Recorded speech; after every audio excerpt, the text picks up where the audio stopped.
दोस्तों, सूक्ष्म तत्वों यानी कि माइक्रोन्यूट्रिएंट्स की श्रृंखला में हमने इससे पहले जो वीडियो अपलोड किया था वो किया था आयरन यानी कि लौह तत्व, कि हमारी फसलों में लौह तत्व की जब कमी हो जाती है यानी आयरन की जब कमी हो जाती है तो उसके क्या लक्षण दिखाई देते हैं, क्या उसके दुष्परिणाम होते हैं और उसके क्या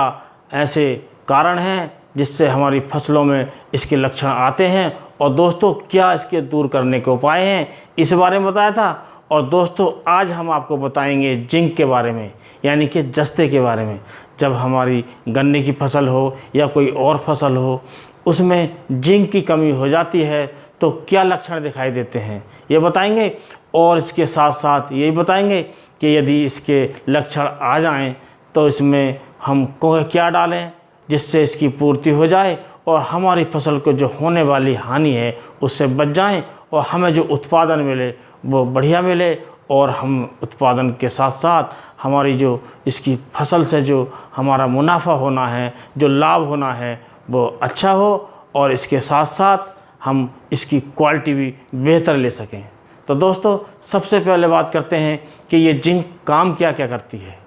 दोस्तों ये कैरोटीन के संश्लेषण में सहायक है, इसके साथ साथ ये प्रोटीन का भी संश्लेषण करने में सहायक है और हार्मोन्स के जैविक संश्लेषण में सहायक है, और इसके साथ साथ अनेक एंजाइमों की क्रियाशीलता बढ़ाने में सहायक है। और दोस्तों ये क्लोरोफिल निर्माण में उत्प्रेरक का काम करती है, और इसके ऐसा करने से जो हमारी फसल होती है वो हष्ट-पुष्ट होती है यानी कि हरी भरी होती है और स्वस्थ होती है और कई बीमारियों से बची रहती है। कुल मिलाकर हमारी जो पैदावार है वो बढ़ जाती है। और दोस्तों इसके बाद हम बात करते हैं कि इसके क्या लक्षण हैं, क्या से हम इसे पहचानें कि हमारी फसल में जिंक की कमी के लक्षण हैं।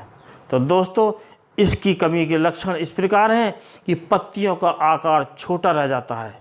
पत्तियां मुड़ी मुड़ी टाइप की हो जाती हैं, और जो नसों के बीच की जो धारियां हैं वो पीली दिखाई देती हैं। और दोस्तों अगर हमारी गन्ने के अलावा कोई दूसरी फसल है, फलों की फसल है, तो फलों का आकार छोटा रह जाता है, बीज की पैदावार कम रह जाती है, और यदि हमारी फसल धान की है तो धान में जिंक की कमी से खैरा रोग आ जाता है, उसमें लाल और भूरे और कत्थई रंग के धब्बे दिखाई देते हैं। दोस्तों कुल मिलाकर बात आती है कि जिंक की आवश्यकता तो हमारे पौधों को कम होती है लेकिन होती अवश्य है, यानी कि थोड़ी मात्रा में आवश्यकता होती है, लेकिन थोड़ी भी कमी हो जाए तो हमारी जो फसल में बीमारी आ जाती है, यानी कि उसके जो लक्षण हैं वो दिखाई देने लगते हैं, और हमारी जो फसल है वो उसकी जो ग्रोथ है, उसका जो ग्रो है और उसका जो बढ़वार है यानी कि जो पैदावार भी इससे कम हो जाती है। तो दोस्तों इसकी पूर्ति के लिए अब बात करते हैं, यदि हमारी फसल में जिंक की कमी के लक्षण आते हैं तो हम इसकी कैसे पूर्ति करें, या जब हम फसल बोते हैं तो उस पर हम कौन सी जिंक डालें ताकि हमारी फसल पर जिंक के लक्षण आए ही नहीं, यानी कि जिंक की कमी दिखाई ही ना दे और हमारी फसल लगातार हरी भरी रहे और अच्छा ग्रो करती रहे, अच्छे कल्ले देती रहे और अच्छी पैदावार दे। तो दोस्तों सबसे पहले जब हम अपने गन्ने की बुवाई करते हैं या कोई दूसरी फसल की बुवाई करते हैं तो उस समय हमें डालना चाहिए जिंक सल्फेट 21%। और दोस्तों इसकी जो मात्रा लेनी है हमें वो लेनी है 10 किलो प्रति एकड़। और दोस्तों अगर ये है, और इसके अलावा एक दूसरी आती है जिंक सल्फेट मोनोहाइड्रेट आती है वो 33%।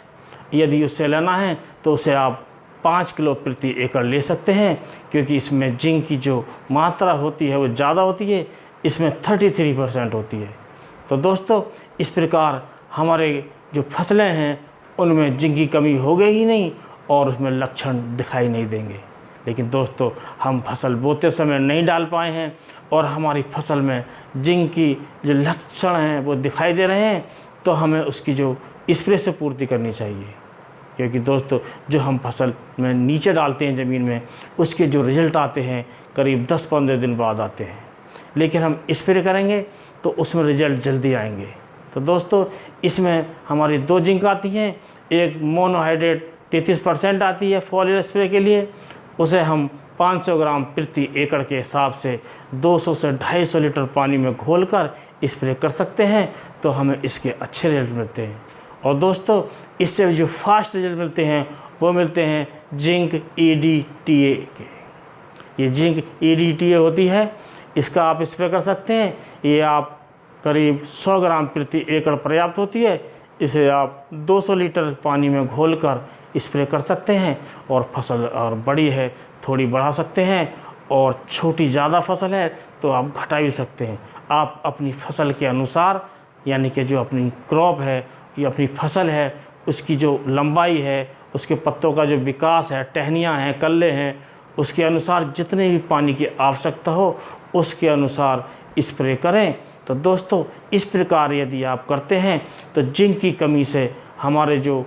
पेड़ पौधे हैं वो दूर रहेंगे और हमें पैदावार मिलेगी। और दोस्तों, इससे एक बहुत बड़ा फ़ायदा ये होता है, जो हमारी फसल होती है, जब हम जिंक का प्रयोग करते हैं तो उसका जो अंश जाते हैं हमारी फसल में भी जाते हैं, चाहे गन्ना से ही या अनाज से ही। तो वो जब हम उस फसल को खाते हैं तो हमारे मानव शरीर के लिए भी वो जिंक की आवश्यकता होती है, जो उससे मिल जाती है। इस प्रकार दोस्तों, इस वीडियो को यहीं समाप्त करते हैं, और अगले वीडियो में मिलने से पहले आपसे अनुरोध करूंगा कि आप चैनल को सब्सक्राइब कर दें, और वीडियो पसंद आए तो उसको लाइक कर दोस्तों में शेयर करें। इसके साथ इस वीडियो को समाप्त करते हैं। नमस्कार।